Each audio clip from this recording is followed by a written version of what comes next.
Ladies என்ன பண்ணுறீங்கன்னா, உங்கள் படுக்கிற இடத்துக்கு பக்கத்தில் விளக்கெண்ணெய், அப்புறம் தேங்காய் எண்ணெய், அப்புறமா ஆலிவ் ஆயில் இருந்தால் ஆலிவ் ஆயில், அப்புறம் ஏதாவது ஆலோவேரா ஜெல், இந்த மாதிரி 4 ஐட்டம் 5 ஐட்டம் எடுத்து வச்சுக்கோங்க பக்கத்தில். சப்போஸ் நீங்கள் தடவிக்கிட்டு படுக்கலைனாலும் படுத்த பிறகு பக்கத்துலேருந்து எடுத்து இந்த கண்ணுக்கு சுற்றி நம்ம விளக்கெண்ணெய் தேய்க்கலாம். இந்த ஸ்ட்ரோக் கொடுக்கணும். இப்படி எடுத்துக்கிட்டிங்கன்னா, இந்த விரலை எடுத்துக்கிட்டிங்கன்னா 2 விரல் எடுத்துக்கிறீங்களா, இப்படி இந்த ஸ்ட்ரோக்ஸ் கொடுக்கணும். அதே போல் ஐப்ரோ விளக்கெண்ணெய் ஆப்போசிட் டைரக்ஷன் கொடுக்கணும். இந்த இந்த இந்த ஹேர்லாம் இருக்குல்ல, கண்ணு கீழே இருக்கிற அந்த ரெப்பையெல்லாம் இருக்கு இல்லைங்களா, இதுக்கும் அப்படியே விளக்கெண்ணெய் இப்படி மசாஜ் பண்ணிவிட்டு படுக்கிறப்போ நீங்கள் நல்லா தூக்கம் வரும் தெரியுமா. அந்த விளக்கெண்ணெயை தொப்புளில் கூட வைக்கணும். தொப்புளில் வந்து லேடிஸ் ஜென்ட்ஸ் வச்சிங்கன்னா நல்லது, ரொம்ப நல்லது. எந்த ஒரு ஹீட் சென்சேஷன் வந்து அடி வயிற்றுலையும் கொஞ்சம் தடவிட்டு தொப்புள்ளையும் அந்த விளக்கெண்ணெயை நீங்கள் டெய்லி தடவுறப்போ பாருங்கள், நீங்கள் டிஃப்ரென்ஸ் தெரியும் கண்டிப்பாக. இந்த யூரினரி இன்ஃபெக்ஷன் இதெல்லாம் வந்து உங்களுக்கு கம்மியாகும். அப்படி யூரினரி இன்ஃபெக்ஷன் வர்றப்போ நிறைய டாக்டர்ஸ் கிட்ட அப்படி போகிறீங்க, நீங்கள் நிறைய தண்ணி குடிங்க. நிறைய தண்ணி குடிச்சிட்டு வாழைத்தண்டு சேர்த்துக்கோங்க, வாழைத்தண்டு ஜூஸ் சேர்த்துக்கோங்க. இதை மாதிரியெல்லாம் செஞ்சிங்கன்னா நம்ம உணவாகவே வந்து நம்ம உணவு மூலியமாகவே, உணவே மருந்து இல்லைங்களா, அந்த மாதிரி உணவு மூலயமாவே நம்மளோடத ரெக்டிஃபை பண்ணிக்கலாம் இல்லையா. எதுக்கு ஆனாவுனா தொட்டதுக்கெலாம் டாக்டர்கிட்ட போனால் எப்படி, அந்த மருந்தோட எஃபெக்ட் இப்போ உங்களுக்கு தெரியாது, அப்புறமா தான் உங்களுக்கு பின்னாடி தான் தெரியும் இல்லைங்களா. அந்த மாதிரி நாட்டு மருந்து கடைகளில் குளிர்ச்சியாக இருக்கிறதுக்கான இதுக்கும் மருந்துகள் இருக்குது.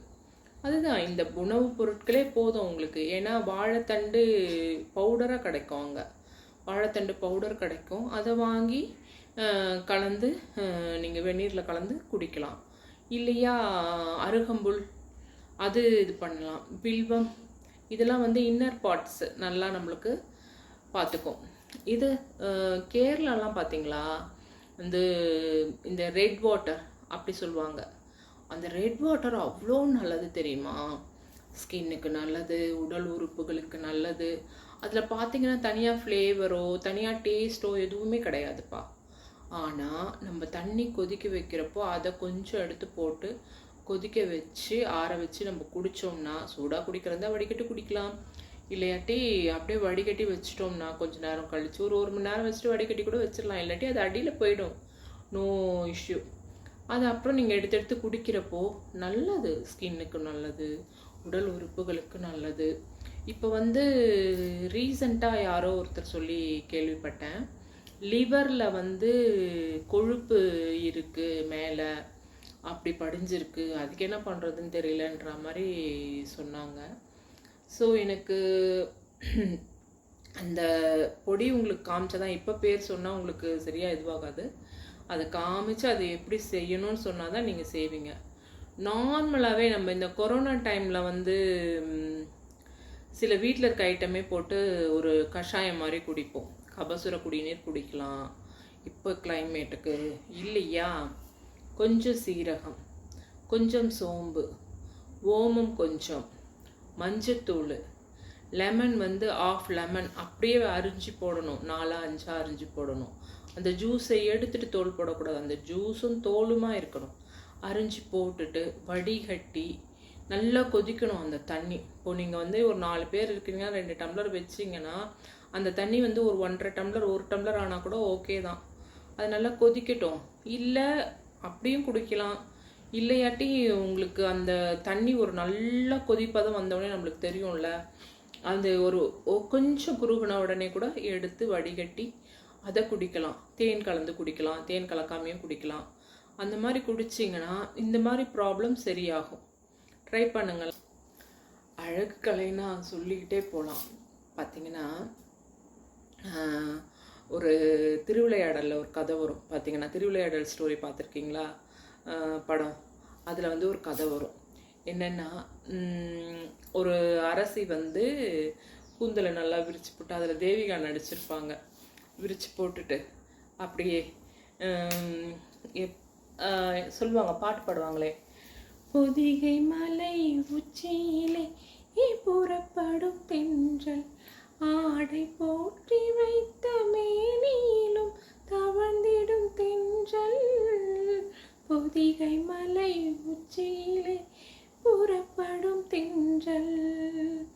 அந்த பாட்டில் முடிஞ்ச உடனே மன்னன் வருவார். மன்னன் வந்து அப்படியே அழகாக ஹேரை அப்படியே முகர்ந்து பார்த்துட்டு, உனக்கு இயற்கையாகவே வாசம் இருக்கா, இல்லை நீ இந்த மாதிரி தூபமெல்லாம் போட்டு நீ அலசி அந்த மாதிரி எதனா பூவை சூடுறதுனால வாசம் இருக்கா, இது ஒரு டவுட் வந்துடும் அந்த மன்னனுக்கு. உடனே அரசாட்சி பண்ணுறாரு இல்லையா, அவையில் அறிவிப்பார், இதை யார் பெண்களுக்கு இயற்கையிலேயே மனம் இருக்கா செயற்கையாக மனம் இருக்கான்னு ஒரு போட்டி. இதை கண்டுபிடிக்கிறதுக்கு நிறைய பேர் வேற அதை போட்டி போடுவாங்க. கடைசியில் நாகேஷ் தர்மி அவருக்கும் ஈஸ்வரன் வந்துடுவார், சிவன். அவர் அப்படியே ஒரு மாதிரி 2 பேருக்கும் வாதம் நடக்கும். அப்புறமா கடைசியில் பார்த்தீங்கன்னா தர்மி சார்பில் ஈஸ்வரன், நக்கீரன், அவையில் ஒரே பெரிய போர் மாதிரி நடக்குது, சொற்போர் நடக்குது. அப்படியே இவரா இவராடிட்டு கடைசியில் நக்கீரா என்னதான் இருந்தாலும் குற்றம் குற்றமே தான் அப்படின்னு சொன்ன உடனே இவர் கோவம் வந்து அந்த நெற்றி கண்ணிலேருந்து தீய இது பண்ணி நக்கீரனை சாகடிச்சு அவர் பொற்றாமரை குளத்தில் விழுந்து அதுக்கப்புறம் சுவாமி அவரை கொண்டு வரா மாதிரி கதை. இதன் மூலயமா என்ன சொல்ல வரேன்னா, பெண்களுக்கு செயற்கையாக தான் மனம் இருக்க முடியும். ஏன்னா ஒரு வாரம் தலையை அலசலன்னு வச்சுக்கோங்க, அவ்வளோதான், ஒரு மாதிரி ஆகிடும்ல, பிசு பிசுன்னு ஆகிடும். இந்த மாதிரி நம்ம ஹேரை கவனிச்சுக்கணும். டெய்லி இருக்குது ஏபிசி ஜூஸ் இருக்குது, ஏபிசி ஜூஸ் இப்போ நல்ல எஃபெக்டிவ்ப்பா. நான் என்ன பண்ணுவேன்னா, ஒரு பீட்ரூட் போடுவேன், ஒரு கேரட் போடுவேன், அதோடைய வந்து ஆப்பிளும் போடுவேன், சம்டைம்ஸ் வந்து ஆம்லா போடுவேன். போட்டுட்டு கொஞ்சம் கருவேப்பிலை போட்டுப்பேன், ஒரு துண்டு இஞ்சி போடுவேன், அதுலேயே ஒரு 2 மிளகு போடுவேன், 2 சீரகம் போடுவேன். ஏன்னா கொஞ்சம் தொண்டை அது கரகரன்னு இருக்குது அந்த ஜூஸ் குடிக்கிறப்ப. அதனால இதுவும் மிளகு சீரகமும் போட்டு நல்லா அடிச்சுட்டு ஒரு வாட்டி வடிகட்டுவேன், திருப்பி நல்லா அடிச்சுட்டு இன்னொரு வாட்டி வடிகட்டுவேன். 2 வாட்டி வடிகட்டி தேனை நான் கலக்க மாட்டேன், நீங்கள் கலக்கிறதா கலக்கலாம், கலந்து அதை வந்து டெய்லி குடிக்கலாம். டெய்லி இல்லைனாலும் 1 விட்டு 1 நாள், இல்லையா வீக்லி 2 டைம்ஸ், சாட்டர்டே சண்டே அந்த மாதிரி பண்ணி சாப்பிடுங்க. இதெல்லாம் வந்து நல்ல ஹெல்த் பெனிஃபிட் தெரியுமா, ஸ்கின்னுக்கு மட்டும் இல்லை, நல்ல ஒரு பிளட்டு பியூரிஃபிகேஷன். அந்த பீட்ரூட்டில் பிளட் இதுக்கெலாம் நல்லாயிருக்கும். பிளட் பியூரிஃபிகேஷனுக்கு இன்னொரு கஷாயம் குடிக்கலாம் தெரியுமா, வேப்பங்கஷாயம். நான்லாம் வீட்டில் போடுவேன்ப்பா, மந்த்லி ஒன்ஸ் மார்னிங், ஏதாவது ஒரு மார்னிங் பசங்க எல்லாம் வீட்டில் இருக்கிற நேரத்துக்கு மார்னிங் நீம் கஷாயம் போட்டு நல்லா கொதிக்க வச்சு குறுக்கி அப்படியே 1/4 டம்ளர் கொடுத்துருவேன். எங்கள் குட்டி பையனுக்கு ஒரு ஸ்பூன் ஒரு பாலடையாவது ஊற்றி விட்ருவோம்.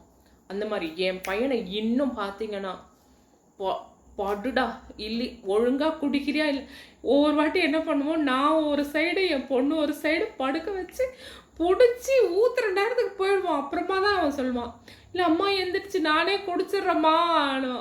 அந்த மாதிரி ஒரு வாட்டி பிளட் பியூரிஃபிகேஷனுக்காக அந்த வேப்பங்கஷாயம் கொடுங்க மந்த்லி ஒன்ஸ். இந்த மாதிரி வீட்லேயே பண்ணோம்னா, நம்ம பாட்டி வைத்தியம் சொல்லாததா, வீட்லேயே நம்ம பண்ணோம்னா அவ்வளோ நல்லா நம்ம அழகாக கொண்டு போகலாம்ப்பா. நம்மளுக்கு எந்த இதுவும் இல்லாமல் அழகாக கொண்டு போகலாம். அம்மாவும் மகனும் இந்த உறவுக்கு எப்படி சொல்கிறது, அது அப்படி போகும், அது அப்படியே போகும். எனக்கு வந்து தெரிஞ்ச ஒரு மாமி இருக்காங்க, அவங்க வந்து அவர் தான் ஒரே பிள்ளை, அதாவது அந்த மாமியோட ஹஸ்பண்ட் ஒரே பிள்ளை. அவர் வந்து சிஸ்டர்ஸ் வந்து ஒரு 4 பேரோ 5 பேரோ இருக்காங்க. இவர் தான் அம்மாவை வச்சுட்டு இருந்தார். அந்த பாட்டி இருக்காங்கல்ல, செம்ம பாட்டி. அவங்களுக்கு வந்து எப்படியும் ஒரு 90க்கு மேலே கிராஸ் ஆகிருக்கும், நடக்கவே முடியாது. அந்த வாக்கரை வச்சு நடந்து வந்து அந்த கிச்சன் மேலே ஏறி உட்காந்துருவாங்க. நான்லாம் போகிறப்ப அந்த மாமிக்கு ஃபேஷியல் பண்ண போகிறப்ப பார்த்தீங்கன்னா அந்த கிச்சன் மேலே சேர் போட்டு உட்காந்துட்டு அவங்க பையனுக்காக சிலதை சமைச்சு கொடுப்பாங்க தெரியுமா. எத்தனை வயசானாலும். ஆனால் கடைசியில் அவங்க இறக்குறப்ப அவங்க தெரிஞ்சு போச்சு தெரியுமா. அந்த பையன் அவர் வெளியில் போகக்கூடாதுன்னு சொல்லிட்டு, நீ இன்னைக்கு எங்கேயும் போகக்கூடாதுப்பா, நீ என்கிட்ட தான் இருக்கணும்னு சொல்லி அவரை வீட்லேயே வச்சுக்கிட்டு கடைசியில் பார்த்தா அவங்க அன்னைக்கு இறந்து போயிட்டாங்க.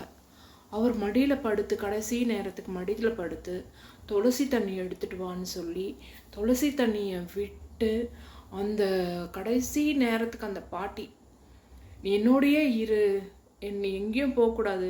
அன்னைக்கின்னு பார்த்து அந்த சாருக்கு எங்கேயோ முக்கியமாக போக வேண்டியது, வெளியூர் போக வேண்டியது, போனாருன்னா 3 நாளோ 4 நாளோ கழித்து தான் வருவாராம். ஆனால் அன்னைக்கு பார்த்தீங்கன்னா அவர் போக விடாமல் அந்த பாட்டி உட்கார வச்சுக்கிட்டு அவங்க பையனை மடியில் படுக்க வச்சு இப்படிலாம். அப்புறம் கடைசியாக அவருக்கே தெரிஞ்சு போச்சு, அம்மாவுக்கு ஏதோ சரியில்லை அப்படின்னு சொல்லி துளசி தீர்த்தம் விட்டு அப்போது அவர் சொல்லியிருக்காரு, அம்மா நான் பார்த்துக்கிறேன், எல்லாம் பார்த்துப்பேம்மா, நான் உன்னை என்னால் முடிஞ்ச வரைக்கும் நான் நல்லா தானேம்மா பார்த்துக்கிட்டேன், நீ நிம்மதியாக போமா அப்படின்னு. பையன் அந்த வார்த்தை கொடுத்த பிறகு அவங்க இறந்துட்டாங்க. இந்த கதையை எனக்கு அந்த மாமி சொல்கிறப்போ கலங்கிடுச்சு. இப்போ சொல்கிறப்ப கூட பாருங்க கலங்கிடுச்சு. அது மாதிரி அந்த அம்மா மகன் உறவு பார்த்தீங்கன்னா சொல்லவே முடியாது. சிலவங்களுக்கு தெரியும், அது அப்படியே அவங்க ஃபாலோ பண்ணிட்டு இருந்தாங்கன்னா நம்மளோட இந்த இயற்கையும் இந்த பிரபஞ்சமும் நம்மளுக்கு கண்டிப்பாக காமிச்சு கொடுக்கும். நம்மளோடது கெட்டது நடக்க போதா நல்லது நடக்க போதா அப்படின்னு இந்த இயற்கையும் பிரபஞ்சமும் நம்மளுக்கு கண்டிப்பாக காமிச்சு கொடுக்கும். நீங்கள் எந்திரிச்ச உடனே ஃப்ளாக்ஸீட் என்ன பண்ணுறீங்க தெரியுமா? ஹேருக்கு சூப்பர். அது என்ன பண்ணுறீங்க, ஒரு 2 ஸ்பூன் எடுத்துக்கோங்க. 2 ஸ்பூன் எடுத்து ஊற வச்சுருங்க. இப்போ மார்னிங் 5 மணிக்கெலாம் எழுந்திரிச்சிங்கன்னா நான்லாம் ஒரு 5 மணிக்கு எழுந்திரிச்சு நைட்டு ஊற வச்சு பார்த்தா கொஞ்சம் அப்படியே நுரைச்சி ஒரு மாதிரி ஆகிடுது. அது வேண்டாம், ஒரு 2 hours ஊறினா போதும். மார்னிங் 5 மணிக்கு ஊற வச்சிங்கன்னா நம்ம காலையில் கொஞ்சம் ஏதாவது செஞ்சுட்டு அதுக்கப்புறம் தானே நம்ம குளிக்க போவோம். அந்த நேரத்துக்கு பார்த்தீங்கன்னா இதை கொஞ்சம் நேரத்துக்கு முன்னாடி இல்லை 1 மணி நேரம்னா கூட போதும். அதுலேயே 2 செம்பருத்தி பூ இருந்தால் போடுங்க, 2 செம்பருத்தி இலை இருந்தால் போடுங்க.